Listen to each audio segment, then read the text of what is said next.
For 33 years, I prepared Christmas Eve dinner, only to be told I was no longer of any use. The message arrived when I least expected it, while I was arranging the final details on a table I knew would be empty once again. Today, I'm going to tell you something I never thought I would tell. And if you, for just a second, feel like this sounds familiar, I only ask that you leave a like and subscribe. You'll be helping me to continue unburdening myself. My name is Eleanor, and I live in a 2-story house in a quiet neighborhood in Chicago. That morning, on the 24th of December, I woke up as I always do, at 6 o'clock sharp, with aching joints and a heart heavy with a hope that no longer made sense to hold on to. My faded floral robe dragged across the cold tile floor, and my worn-out slippers made that dry sound that echoes in empty houses. The kitchen smelled of bleach and loneliness. On the wooden table, I had left the shopping list for Christmas dinner prepared. A standing rib roast, a honey-baked ham, pecan pies from a local bakery, festive Christmas cookies. The same dishes I had cooked for more than 3 decades, hoping that my son Michael, my daughter-in-law Jessica, and my 2 grandchildren would come for dinner. But deep down in my soul, I already knew what was going to happen. The phone rested silently on the small table in the living room, next to the family photographs I had placed with so much love years ago. In the largest one, Michael was hugging me on his wedding day, smiling with a joy I thought would last forever. Jessica looked radiant in her white dress, promising me she would treat me like a second mother. "Eleanor, you will never be alone as long as we are here," she had whispered in my ear during the reception. What a painful lie that promise turned out to be. I dialed her number with trembling fingers. The first call went straight to voicemail. The second one did too. On the third, Jessica answered with a tone that chilled my blood. "What do you want now, Eleanor?" "Honey, I just wanted to confirm the time for dinner. I've had the roast in the oven since 5 in the morning, and I made those sugar cookies that Michael loves so much.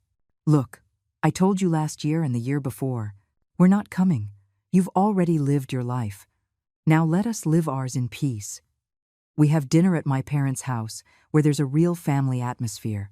Not like your house, full of old photos and depressing memories." I felt as if a knife had been plunged into my chest. My fingers involuntarily released the photograph I was holding in my free hand.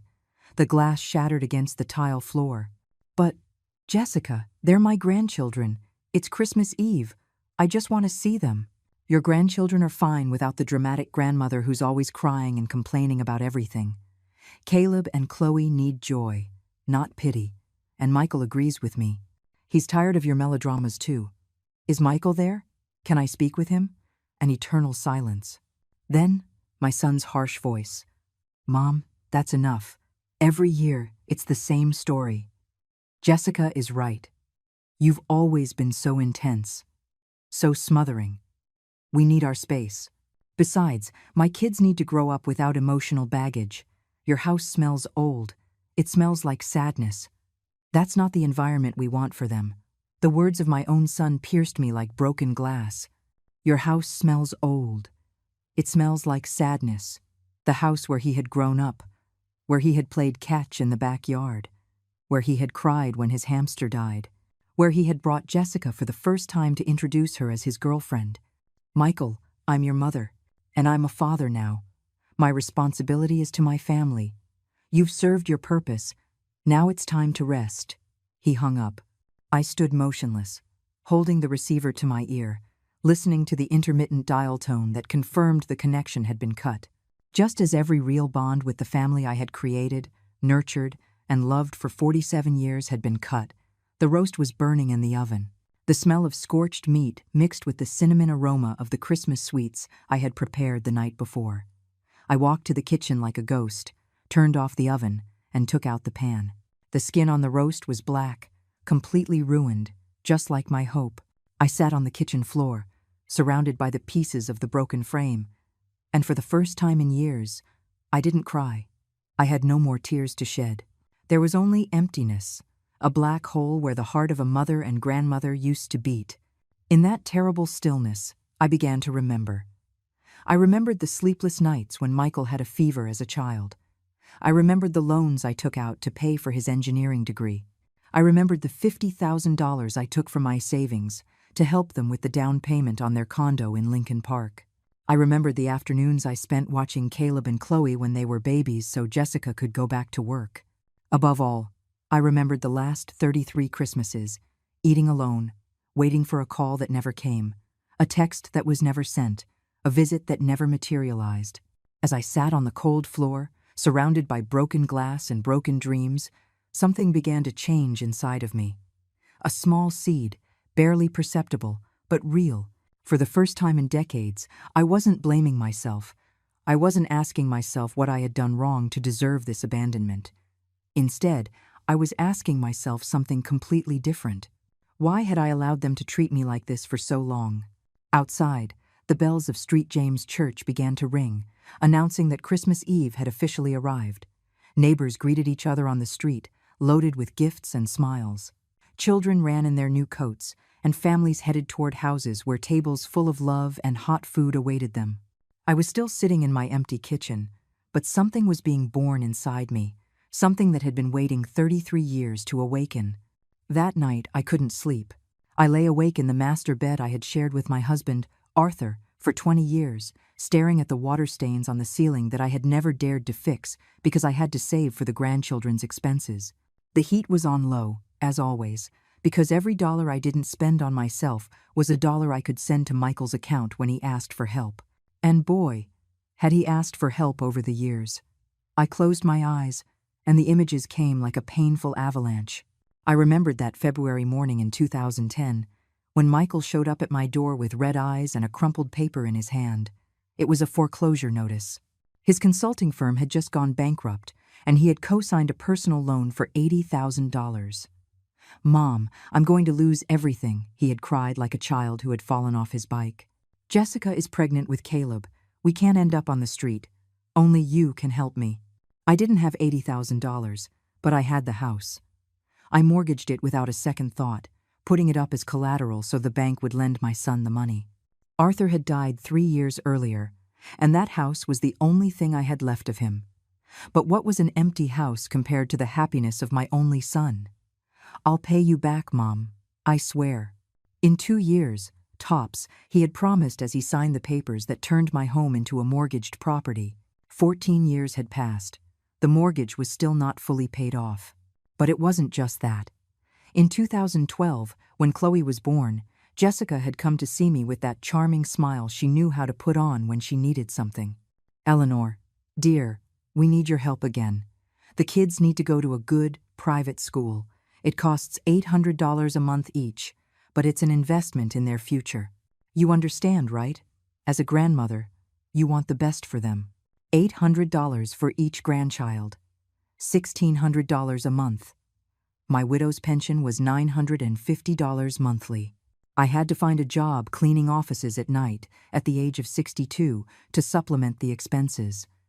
My knees were destroyed going up and down stairs. My back bent from carrying buckets of water.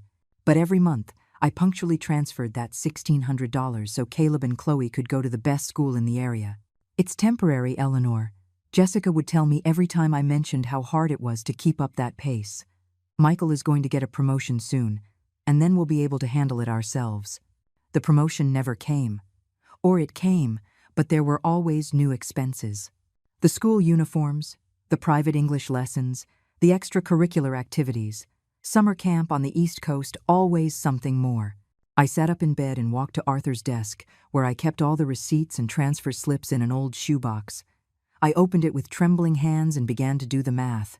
The yellowed papers told a story of limitless generosity and non-existent gratitude. March 2013, $3,000 for Michael's new car. "It's for his job, Mom. A consultant needs to project a good image." July 2014, $5,000 for the family vacation to Florida. "The kids need to breathe the sea air, Eleanor. It's for their health." December 2015, $2,500 for Christmas presents. "We want Caleb and Chloe to have a special Christmas, like the ones you gave us." A Christmas I spent completely alone because they were too tired after opening the presents I had paid for. The numbers danced before my tired eyes. In total, over 14 years, I had given my son and his family more than $200,000. $200,000 that had come from my home's mortgage, from my life savings, from the extra hours working as a cleaner until I was 70, from dinners of canned tuna so I could save every penny. And yet, when I called to ask them to visit, they always had excuses. Michael was too busy with work. Jessica had a migraine. The kids had homework. The traffic was impossible. It was raining too hard. It was too hot. I remembered the last time they had come to the house. It had been in April. 8 months ago. Jessica had walked in with that expression she made when she disliked something, barely touching the furniture with her fingertips as if it might infect her. "Eleanor, this house urgently needs a renovation," she had said, wrinkling her nose. "It smells musty. The furniture is outdated, and the kitchen looks like it's from the 70s. The kids get bored here. There's no Wi-Fi, no flat-screen TV. There's nothing they like." She had paused, looking at the photographs of Arthur I had on the sideboard, and had added with a sigh of annoyance, "Besides, all these pictures of dead people and memories of the past make them sad." Caleb asked me why his grandmother lives surrounded by ghosts.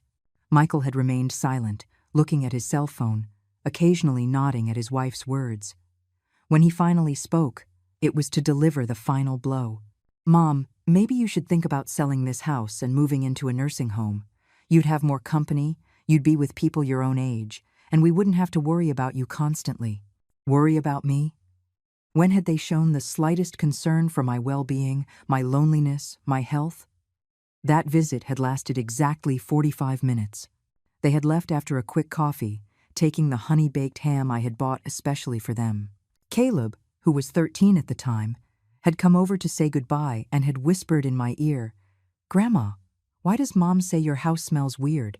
I like the smell of the cookies you make." But Jessica had called him before I could answer. "Caleb? Let's go. We're going to be late for your cousin's birthday." There was no cousin's birthday. I knew because the next day, Jessica had posted photos on Facebook of them having dinner at a Japanese restaurant in downtown Chicago. An expensive restaurant. A restaurant I had indirectly paid for with my monthly transfers. I went back to bed with the box of receipts in my hands, feeling like an idiot. An old idiot who had mistaken being useful for being loved. An idiot who had believed that money could buy the affection of her own family. Outside, Chicago was slowly waking up on this Christmas day. The first buses were running down Michigan Avenue, carrying the few people who had to work on this holiday. The bakeries would soon open to sell holiday pastries to families who would celebrate together. Families that truly loved each other, not like mine. I lay there, clutching that box full of proof of my own foolishness. And for the first time in my life, I wondered what would have happened if I had said no. If I had kept my money for myself. If I had fixed the water stain on the ceiling. If I had bought new clothes. If I had traveled. If I had lived. But it was too late for those questions. Or so I thought then. The dawn light filtered through the faded curtains as I finally closed my eyes. In my dreams, Arthur said something to me that I couldn't remember upon waking, but it left a strange feeling in my heart, as if something was about to change forever. The days after Christmas passed in a gray haze. I would get up, have coffee and toast for breakfast, watch the morning news where they talked about Christmas cheer and family gatherings, and then I would sit on the sofa for hours, looking out the window at the neighbors returning from their celebrations, loaded with bags of leftovers and gifts. Mrs. Carroll, who lived in the apartment across the street, had had her 3 daughters visiting all week. From my window, I could see them coming and going, how the grandchildren ran down the hallway, how she smiled on the balcony as she hung the laundry she had done for the whole family. Her face radiated that satisfaction that only solid family bonds provide, that peace I had lost so long ago I couldn't remember what it felt like. On December 28th, I received a message that would change everything forever. I was making myself a cup of chamomile tea when my cell phone buzzed. A WhatsApp message from Jessica. My heart involuntarily sped up, as it always did when I received news from the family. Maybe they had reflected on Christmas. Maybe they wanted to apologize. Maybe the kids had asked about me. I opened the message with trembling hands. "Michael, don't forget to tell your mother to transfer us the $2,000 for the New Year's trip to Aspen. With everything we've spent on Christmas, we're short. And tell her not to be dramatic like always. We know she has money saved up. These old women always say they have nothing, but then the savings appear. Tell her if she doesn't help, the kids won't be able to ski and it will be her fault. I froze reading those words. The message wasn't for me. Jessica had sent it to the wrong chat, sending it to me instead of Michael. But there was more. I kept reading, and every word was like a lash. By the way, I told your sister Margaret that your mom is making up the loneliness thing to manipulate us. That she chooses to be alone because she's a bitter person. Margaret told me her mother-in-law is the same way, that these old women play the victim to get attention. Your mom could go out, join clubs, have a social life, but she prefers to stay home crying to make us feel guilty. The letters blurred before my eyes. I had to sit down in a kitchen chair because my legs were trembling, but there was still more. The last paragraph destroyed me completely. Good thing I found that nursing home out in the suburbs that only costs $1,200 a month. When she dies, we can sell her house, pay for the home for a few years, and keep the rest. The kids need an inheritance, not to support an old woman who only knows how to complain. I already talked to Caleb and explained that Grandma is getting old and that it's normal for grandparents to go live with other old people. He told me he didn't care. I remained motionless for I don't know how long.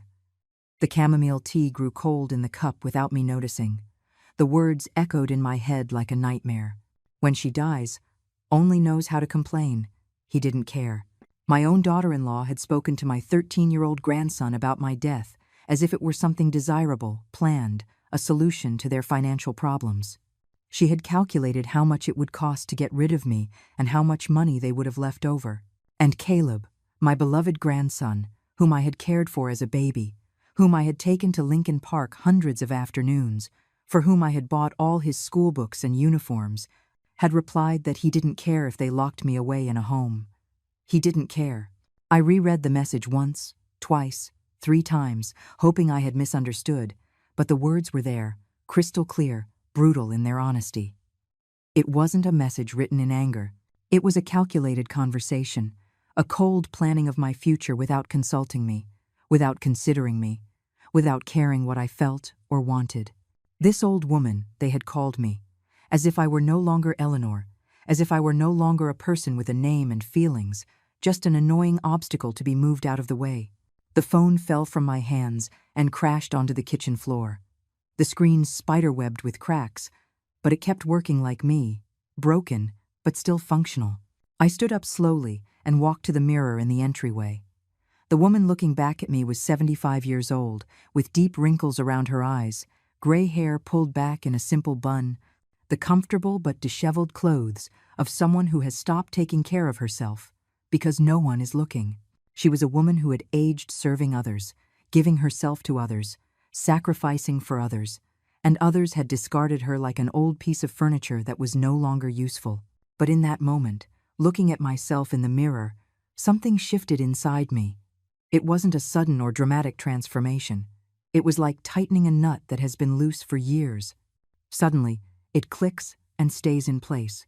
I went back to the kitchen, picked up the broken phone, and dialed Michael's number. He didn't answer. I called again. Nothing.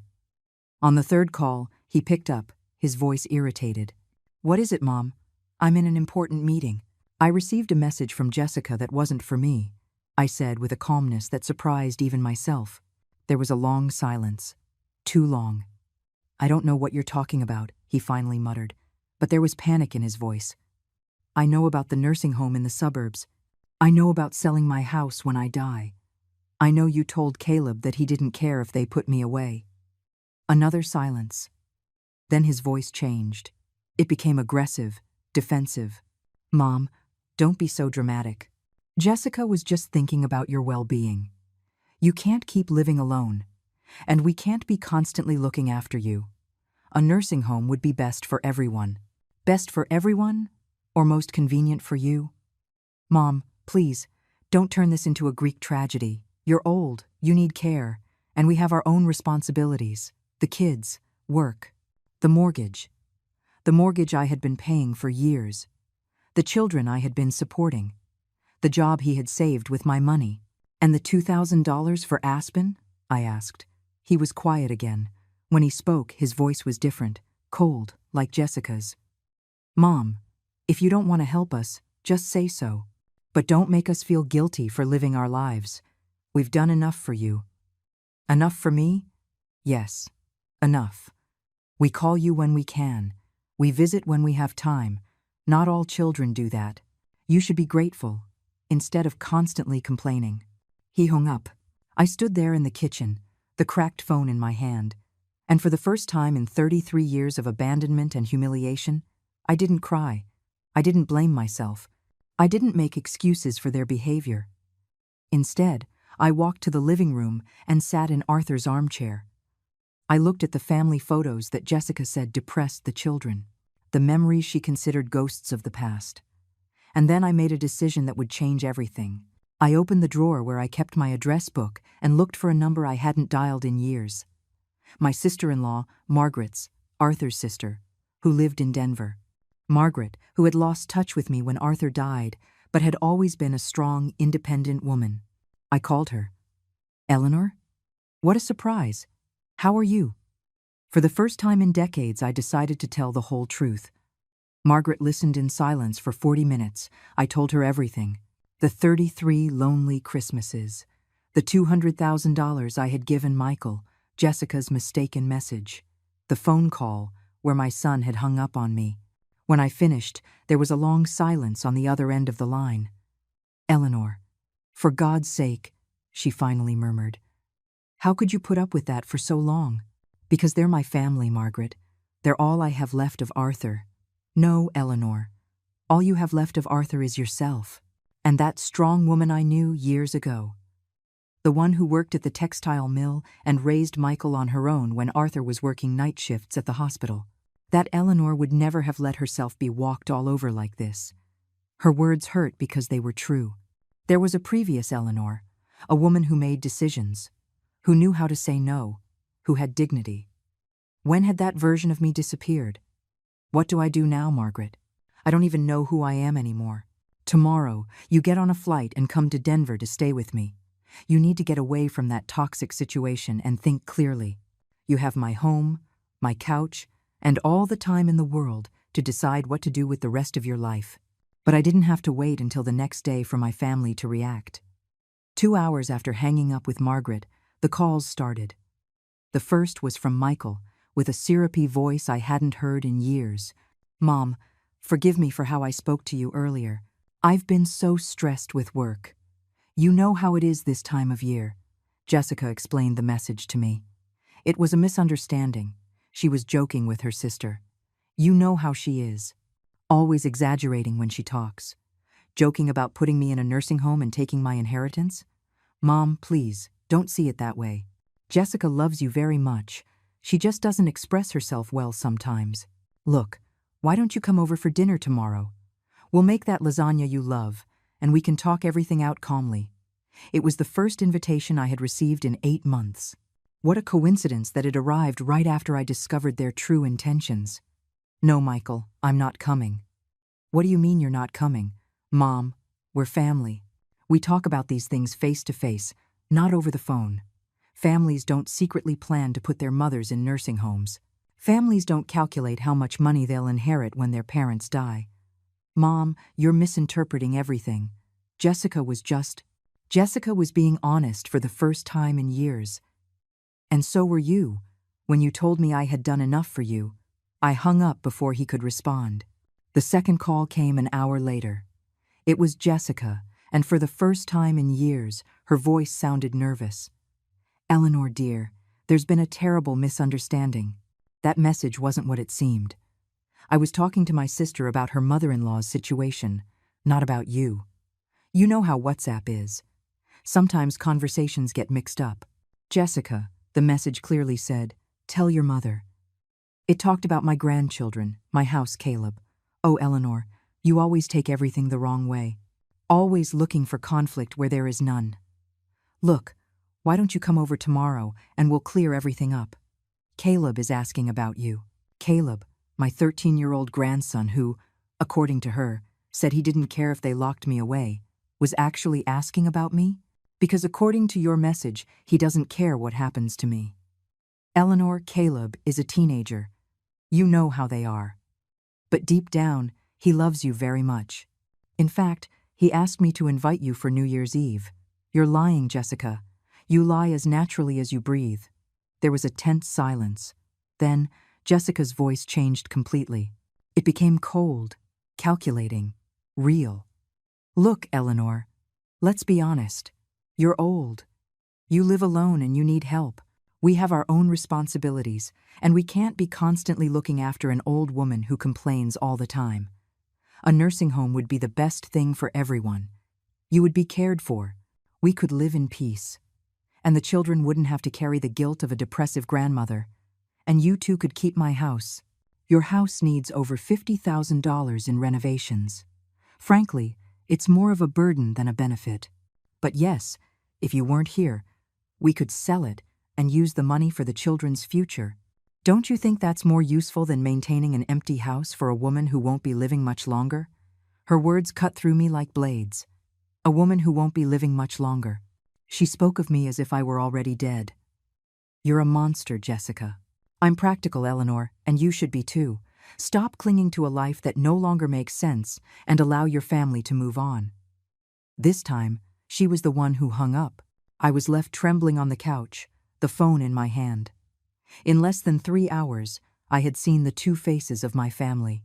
The sweet, manipulative mask they put on when they needed something, and the real, cruel, and calculating face they showed when they felt exposed. But it wasn't over. At 9 o'clock at night, my doorbell rang. Through the peephole, I saw Caleb, my grandson, with a backpack on his shoulder and a troubled look on his face. Behind him, Michael was gesturing from the car, telling him what to say. I opened the door. "Hi, Grandma," Caleb said with a forced smile. "Mom told me you misunderstood some things, and Dad brought me over so we could talk." I looked toward the car. Michael waved at me as if nothing had happened, as if he hadn't hung up on me twice in one day. "Can I come in?" Caleb asked. I let him in. He sat on the couch with the stiffness of someone carrying out a mission he doesn't fully understand. "Grandma, Mom says you're upset because you think we don't love you, but that's not true. I love you a lot." "Really, Caleb?" "Yeah, of course. And Dad says that if you want, you can come with us to the mall next weekend. We could go to the movies." The poor boy recited the words like an actor who has memorized a script, but his eyes wouldn't meet mine, and his hands nervously fiddled with the zipper of his backpack. "Caleb, has your mother told you anything about a nursing home?" The boy stiffened. His cheeks turned red. She. "Well, tell me the truth, son. Mom said that maybe it would be better if you lived with people your own age, that you'd have more company, and that we could visit you on weekends. And what do you think about that?" Caleb looked down. When he spoke, his voice was barely a whisper. "Mom says that old people get sad when they live alone, and that they're better off in nursing homes. She says it's normal, that all grandparents go there when they get really old." "And do you think I'm really old?" "I don't know, Grandma. Mom says you are, that you can't take care of yourself anymore." I looked at this 13-year-old boy, indoctrinated by his mother to see me as a burden, as a problem to be solved. Caleb had been my darling for years, but now I saw in his eyes the indifference that Jessica had patiently sown. "Caleb, do you know how much money I've spent on your education all these years? Mom says money doesn't matter, that grandparents have an obligation to help their families. And what obligation do you have to me?" He shrugged. "I don't know, visit you, I guess." "Oh, when was the last time you visited me without your parents making you?" Caleb thought for a long moment, frowning. "I don't remember," he finally admitted. And in that honest answer from a 13-year-old boy, I understood that I had lost my family long before that day, that for years I had been buying attention with money, confusing obligation with affection, emotional blackmail with love. "Caleb, tell your father he can go. You can stay a little longer if you want, but not because he asked you to, but because you really want to be with me." The boy looked toward the window, where Michael's car was still waiting. "Honestly, Grandma, I have an online PlayStation game with my friends at 10. If you don't mind, I didn't mind. Nothing mattered to me in the way it had before." "Of course, son, go on." Caleb got up with visible relief and headed for the door. Before leaving, he turned and gave me a quick kiss on the cheek, like someone following protocol.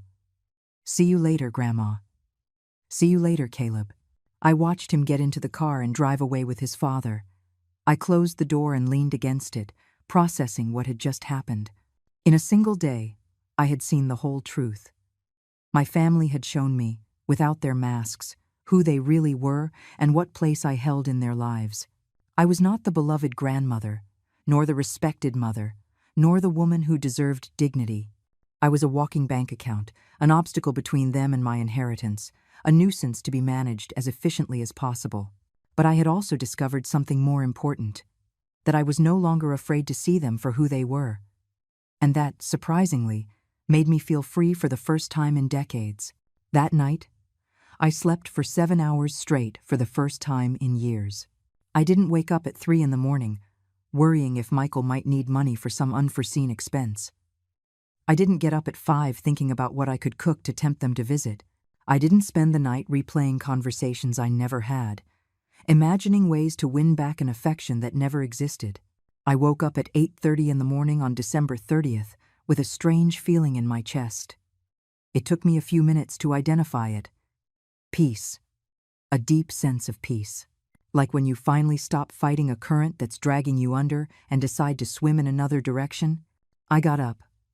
I took a slow shower. And for the first time in months, I put on the blue blouse I had bought last year and had never dared to wear because it was too elegant for being home alone. I looked at myself in the mirror and saw a 75-year-old woman who had the right to dress nicely for herself without needing to impress anyone or justify her decisions. I ate breakfast at the dining room table instead of standing in the kitchen, as I had done for years out of habit. I put out the good tablecloth, took out the porcelain dishes I saved for special visitors, and prepared a breakfast like the old days. Coffee with milk, toast with tomato and olive oil, fresh orange juice. I took my time, savored every bite, and didn't turn on the television to fill the silence. The silence no longer scared me. After breakfast, I did something I had been putting off for years. I called the bank. "Good morning. How can I help you?" "Good morning, my name is Eleanor Morales. I need to cancel all the automatic transfers from my account." "One moment, please. Are you referring to automatic bill payments?" "No, I'm referring to the transfers I make every month to my son Michael Morales' account." There was a pause. I heard the clacking of a keyboard. "I see you have monthly transfers set up for the amount of $1,600. Do you wish to cancel them?" "Yes, all of them. And I also want to be notified if anyone tries to make charges to my account without my express authorization. I want to sign whatever is necessary so that no one but me can touch my money." "Of course, Mrs. Morales. Could you stop by the branch this morning? You'll need to bring your ID and sign some documents." I grabbed my purse, left the house, and walked to the bank branch on Clark Street. The Chicago air was cold but crisp, and every step felt like a small victory. I wasn't going to the bank to withdraw money for others, but to protect my money for myself. The manager, a young woman named Lauren, greeted me professionally and explained all the changes I could make. "Mrs. Morales, I also see that you have a mortgage on your home that is almost paid off. There's only about $15,000 left. With the savings you have in your account, you could pay it off completely if you wish. $15,000. An amount that would have once seemed impossible to gather, but that I now had available because I hadn't sent transfers to my family for a month. Yes, I want to pay off the mortgage. Today. Perfect. I can also set up a new debit card with higher security limits, and I recommend you activate SMS notifications for any activity on your account." While Lauren prepared the paperwork, she gave me a piece of information that left me frozen. "By the way, I see that last month there was an attempt to access your online account from another device. The system blocked it automatically. But do you know anything about that?" "No, I don't have an online account. I don't know how to use those things.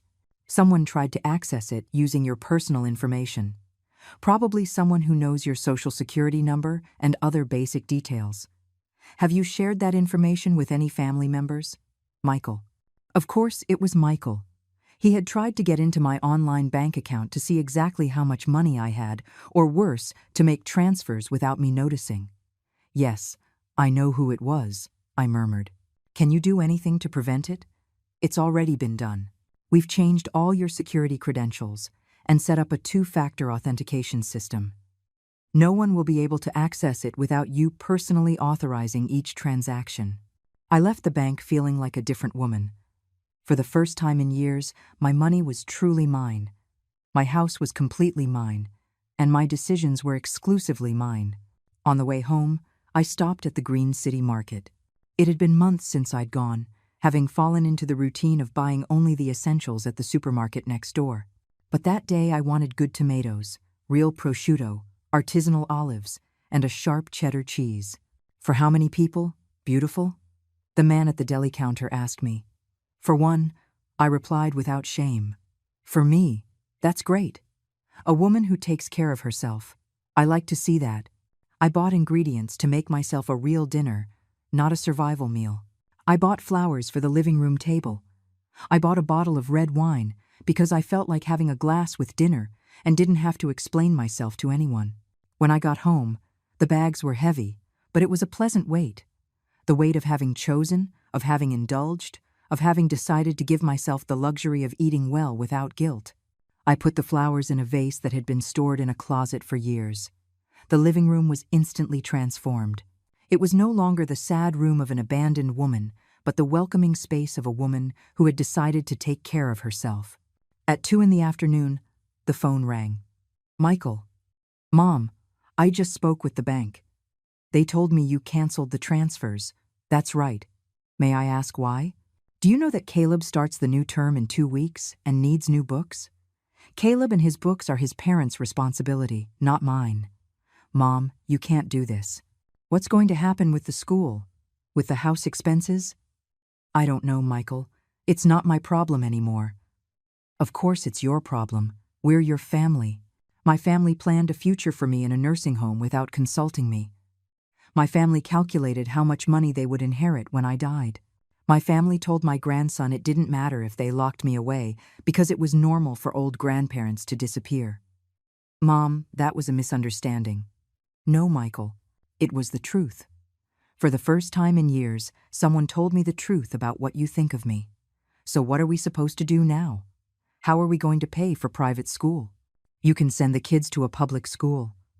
You can cut back on your expenses. You can work more hours.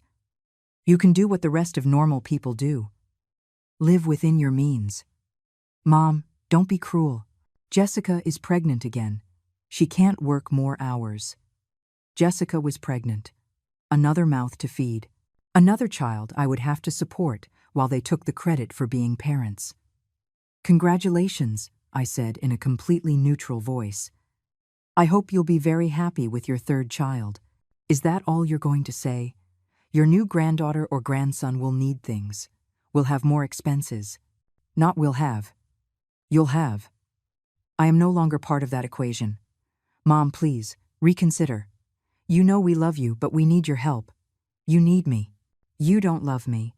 And for the second time in 2 days, I hung up on my son. But this time, instead of feeling guilt or sadness, I felt something completely new. Pride. That evening, I prepared the most elaborate dinner I had cooked in months. Roasted vegetables, grilled steak with peppers, and for dessert, homemade pudding just like I used to make when I was young. I poured myself a glass of wine, put classical music on the radio, and dined slowly, savoring every bite. There was no one waiting for me at home to ask why I was late. There was no one criticizing the food or comparing it to other places. There was no one asking me for money between courses. It was the first dinner in years where I felt completely present, completely in charge of my own life. After dinner, I took out a photo album I hadn't looked at in years. Photos of Arthur and me when we were young. Photos of our trips before Michael was born. Photos of happy moments when I didn't yet know that love could be used as blackmail. I had been a whole person before I became a mother. I had dreams, hobbies, friends. I had worked. I had traveled. I had been happy without needing to buy anyone's affection. That night, before going to bed, I did something I hadn't done in years. I planned the next day, not based on what my family might need, but based on what I wanted to do. Tomorrow I would call Margaret to tell her my decisions. Tomorrow I would go to the library to see what workshops they offered for people my age. Tomorrow I would start rebuilding the life I had abandoned for a family that had never valued me. And for the first time in 33 years, I fell asleep smiling. December 31st dawned with a leaden gray sky that threatened rain, but I woke up with an energy I hadn't felt in decades. It was the last day of the year that had marked the end of my old life, and I wanted to close it with dignity. At 9 in the morning, my doorbell rang. Through the peephole, I saw Jessica, but this time she wasn't alone. She was holding Chloe's hand, my 11-year-old granddaughter, and behind them was Michael, carrying a suitcase. I opened the door but didn't step aside to let them pass. "Eleanor, we need to talk," Jessica said in a trembling voice. Her eyes were swollen as if she had been crying all night. "Please, let us in. It's cold out here." "Hi, Grandma," Chloe murmured, looking at me with big, confused eyes. The poor thing didn't understand what was happening. "Hello, sweetie," I replied, stroking her hair. Whatever poison her parents had put in her head, she was still an innocent child. "Mom, please," Michael insisted. "We need to talk to you urgently." I let them in, but this time I didn't run to the kitchen to make them coffee and cookies as I had for years. I stood in the living room, waiting to hear what new drama they had come to perform. Jessica perched on the edge of the sofa, nervously wringing her hands. Michael dropped the suitcase on the floor with a thud that echoed through the house. "Eleanor, we talked a lot last night," Jessica began, "and we realized we've made terrible mistakes, that we've treated you badly, that we haven't appreciated you." "Mom, it's true," Michael added. Jessica opened my eyes. "She made me see how selfish we've been with you." I looked at the two of them, performing this little play, and I couldn't help but smile bitterly. Did they really think I was foolish enough to swallow such a performance? "Is that so? And what suddenly made you change your minds?" Jessica looked down. "Well, it's just that, when you canceled the transfers, we realized how much we depended on you, and that made us reflect on how unfair it was." "You didn't realize how much you needed me," I corrected. "You realized how much you needed my money, which isn't the same thing." "Mom, don't be so harsh," Michael muttered. "We admit our mistakes. That's why we've come to ask for your forgiveness." "And the suitcase?" An uncomfortable silence filled the living room. Jessica and Michael exchanged a quick glance. "Well," Jessica finally said, "it's because we also wanted to propose something as a gesture of goodwill." "What gesture?" "That I come to live with you," Jessica announced with a forced smile. "To take care of you, to keep you company. That way you won't be alone, and we can have peace of mind knowing you're well looked after." I stared at her in disbelief. Had she really just offered to move into my house, as if it were a favor she was doing me? And Michael? "He would stay with the kids at our apartment," Jessica explained quickly. "At least until the baby is born. Then we'd figure out how to organize things." "I see. And who would pay the bills for this house with Jessica living here?" Another guilty silence. "Well, you have your pension," Michael muttered. "And we could help out where we could. With my money," I finished the sentence. "Because without my monthly transfers, you can't help with anything." "Eleanor, don't look at it like that," Jessica pleaded. "Think of it as an opportunity for us to be a real family. I would take care of the house, the shopping, the cooking, with my money, and you'd have company all the time," she insisted. "You wouldn't be lonely anymore. You wouldn't feel abandoned." I looked her straight in the eye. "Jessica, how long has it been since you've worked?" "What?" "Well, since Caleb was born, 13 years ago. But now I'm pregnant again, so 13 years without working. And now you want to come live in my house, have me pay all the bills, have me support you. And in return, you would do me the favor of keeping me company." It's not like that," she stammered. "Then what is it like?" Jessica fell silent. Michael cleared his throat. "Mom, the financial situation is very difficult. With the pregnancy, Jessica can't work, and my salary alone isn't enough to support the whole family. We thought that if she were here with you, we could save on a lot of expenses and I would support all of you. It's not supporting. It's sharing family resources. Michael, have you ever supported me? Have you ever paid my bills, my food, my medicine, my utilities? Well, no, but have you ever taken me out to dinner at a restaurant, bought me clothes, Paid for a vacation for me? Mom, we have a lot of expenses. The kids. The kids I've been paying for 13 years. The school I've financed. The vacations I've paid for. The mortgage I helped pay. Yes, but things are different now, Jessica interrupted. Now we really want to take care of you. Take care of me or live off of me? Eleanor, don't be unfair, she protested. I would be here with you 24 hours a day. I'd cook the food you like. I'd clean the house. I'd help you with everything you need. Like a housekeeper? Like a daughter taking care of her mother-in-law. I started to laugh. A bitter but liberating laugh. Jessica, you have never treated me like a mother. Not even like a person. For 13 years you've treated me like a walking ATM. That's not true. Yes, it is. And now that the ATM is broken, you come offering yourself as a caregiver in exchange for me supporting you too. That's not it. Then what is it? Jessica fell silent, her cheeks flushed with shame and anger. Michael intervened. Mom, let's be practical. You're getting older, you live alone, and we need financial help. It's a solution that benefits all of us. Oh, really? And how exactly does it benefit me? You'd have company, care. You wouldn't be alone. Michael, I'm not alone by chance. I'm alone because you two abandoned me. Because for 33 years, you preferred to live your lives without including me. Because when I called you, you were always busy. Because when I invited you, you always had better plans. But it's different now, Jessica insisted. Yes, it's different now. Now you need me. Before, you only needed my money. Now, in addition, you need my house. That's not true. Jessica, how many times have you come to visit me this year just for the pleasure of being with me, without asking for money, without needing anything, just to spend time together? A deathly silence filled the room. And you, Michael? How many times have you come to see me just because you missed your mother? Another silence. But Chloe came, Jessica finally muttered, pointing to the girl who had remained silent all this time. Chloe likes being with you. I looked at my granddaughter, who was watching me with those big, sad eyes. Chloe, sweetie, do you like coming to Grandma's house? The girl looked nervously at her parents before answering. Mom says your house is very old and smells weird, she whispered. But I like the cookies you make.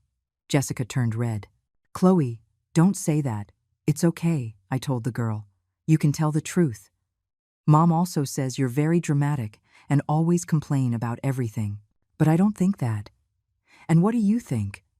I think you're sad because nobody comes to see you. Out of the mouths of babes.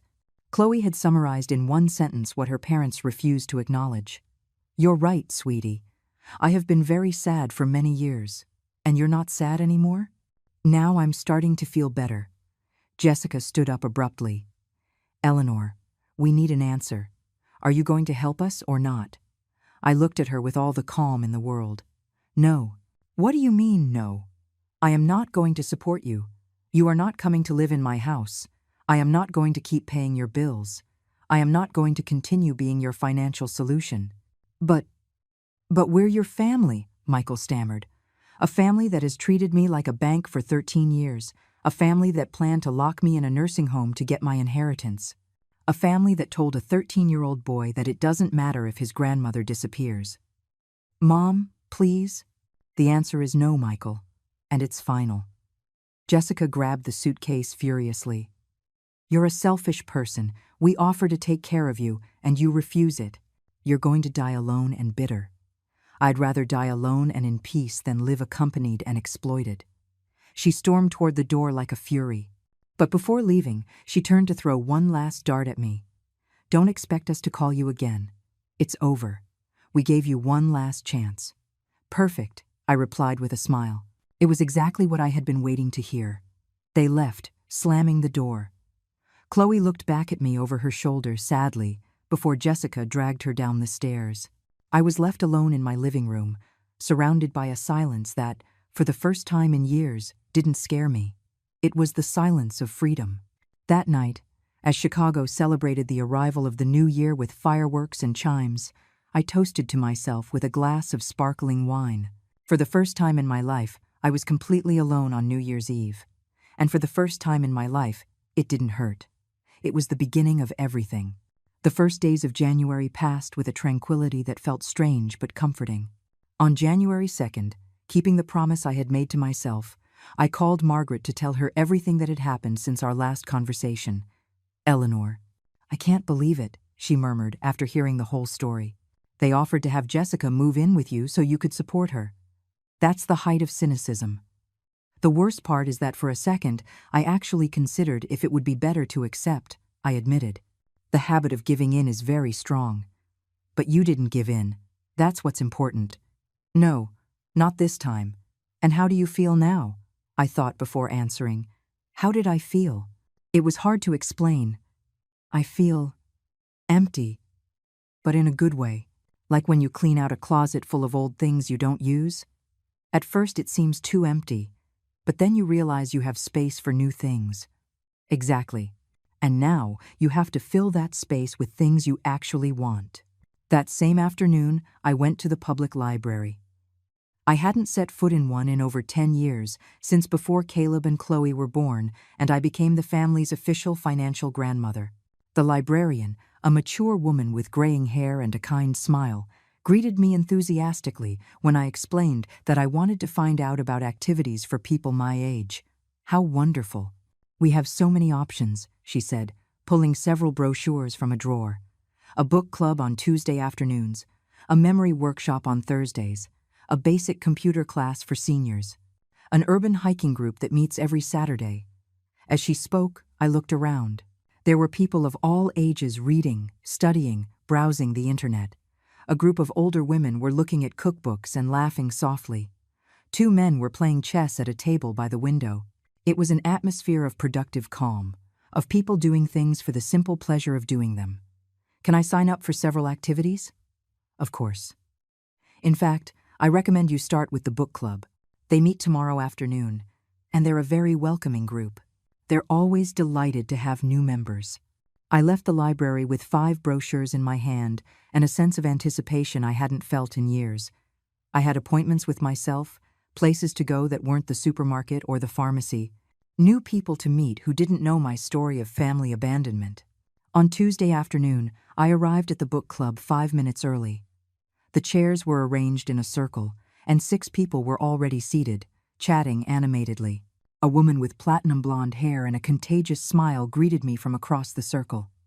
"A new face. How wonderful. Come, sit here with me. I'm Grace."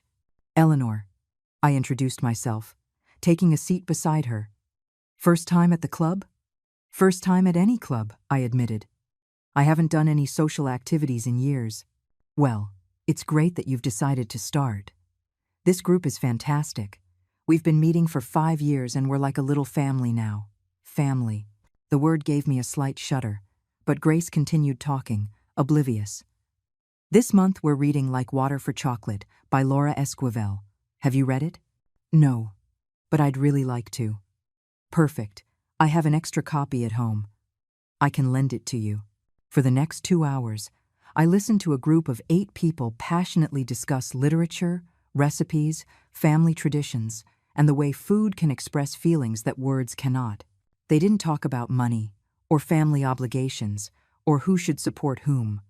They talked about things they enjoyed, things that moved them, things that made them think. "Eleanor, what do you think?"